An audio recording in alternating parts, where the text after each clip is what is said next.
Voltamos com o programa Entre Elas. Luciana, você estava me contando, então, quando você levou o exame de gravidez, né, para seu ginecologista que estava lá positivo. Ele paralisou. Ele ficou mais de 5 minutos sem reação nenhuma, olhando para uma folha. Não estava acreditando naquilo que estava vendo. E aí eu fiquei mais ansiosa ainda, porque eu fiquei olhando para ele, esperando uma reação, e ele não falava nada. Não tinha reação nenhuma. Até que, de repente, ele disse: então, Luciana, eu acredito que você pode levar essa gravidez adiante, tendo todos os cuidados necessários que uma pessoa normal, uma pessoa qualquer.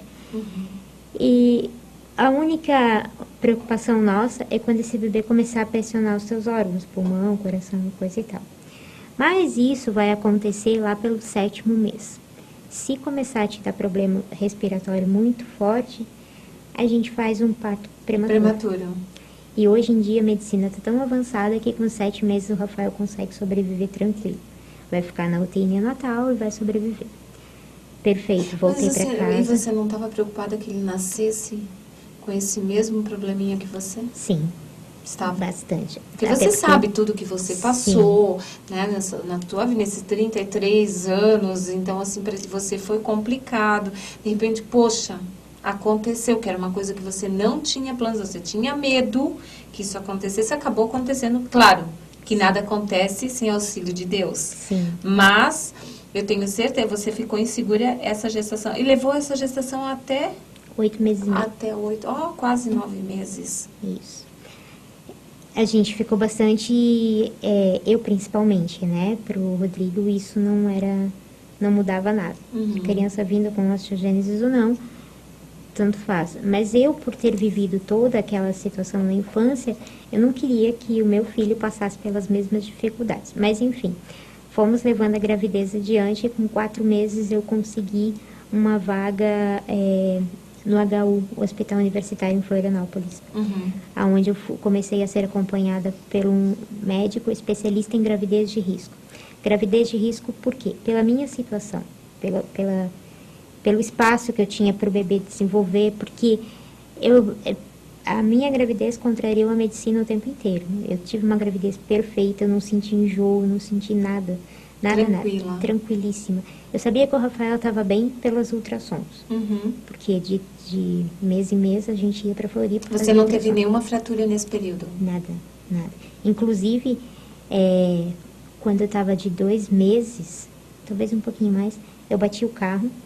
Olha, eu estava dirigindo e eu me apavorei no volante e eu acelerei ao invés de frear. E eu entrei num portão. Eu bati o carro, não aconteceu nada comigo. Graças e quando eu estava de 4 meses, eu saí com uma amiga e a mãe dela foi me transferir da cadeira de rodas para o carro. E ela se desequilibrou e caiu nós duas no chão. Eu caí como Buda, de bunda no chão. Nossa. E também não aconteceu nada. É porque essa criança realmente era para vir. Era para vir, com certeza. Era para vir e te trazer toda essa alegria. E aí, durante a gravidez, nas ultrassons, eu sempre perguntava para o doutor Roberto, tá tudo bem com ele? Ele tá perfeito? Porque tem algumas características da osteogênese que dá para ver nas ultrassons. Mas como o grau do Rafael é muito leve... Olha só, ele nasceu, né? A Luciana vai explicar agora, ele nasceu com um grau, né? Ele nasceu com o grau 1. Grau 1 então, mesmo. Como o grau dele é muito leve, ele não tinha os ossinhos mais curtos, que é comum. Então, ele tinha as medidas necessárias para aquela idade gestacional. Então, o doutor sempre dizia, não, ele não tem osteogênese. E já se fazia um tratamento com ele, né?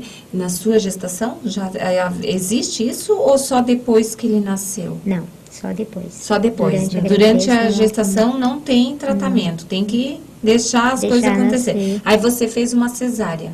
Aí eu fiz uma cesárea com 34 semanas, né? E aí... Depois da cesárea, eles passaram um pente fino no Rafa. Por eu ter osteogênese, eles passaram um pente fino para ver se o Rafael não teria vindo com outra síndrome.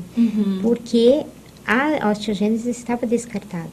Não, né, o médico tinha me dado certeza que não viria. Mas durante o raio-x, houve uma fratura no fêmur dele. Fêmur esquerdo. O mesmo... Ah, não, você foi no quadril, na bacia, né? Ele foi no fêmur. O fêmur dele, ele era um pouquinho arqueado, e aí na hora de puxar, houve a fratura. E aí foi diagnosticada a osteogênese. Aí chamaram o endocrinologista do outro hospital, lá, o Hospital Infantil, onde ele faz o tratamento hoje, para ver, né?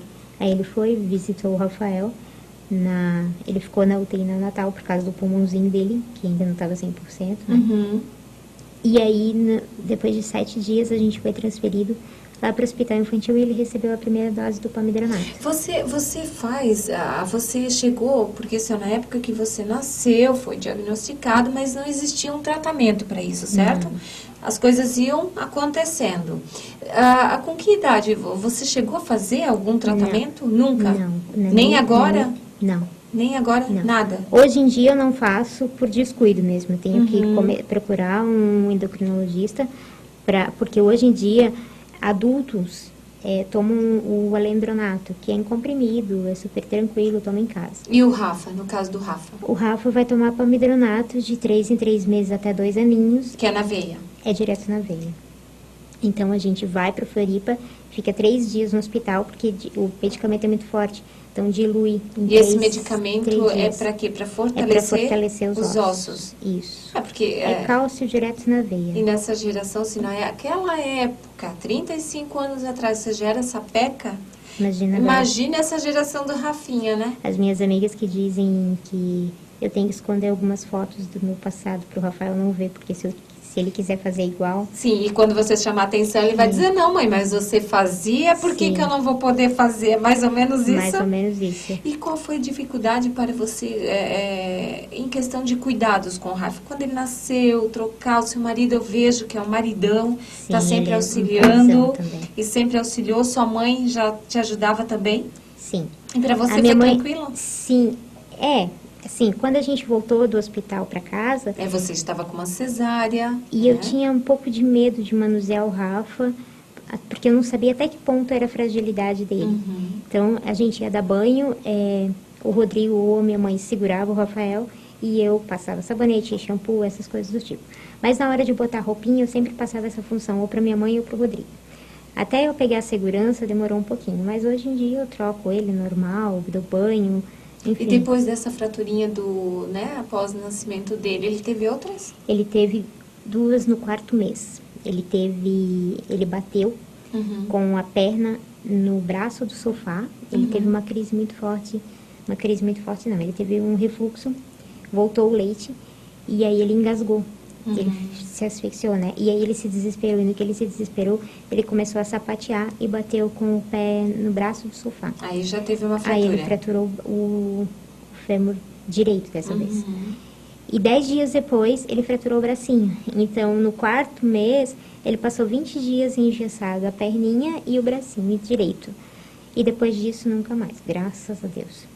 É o que a sua mãe disse, pensava cada pós-fratura sua, né? Graças a Deus, agora uma semana de tranquilidade, uma semana daqui a pouco lá e a Luciana aprontar de novo. Lá o intervalo entre uma fratura e outra era bem menor.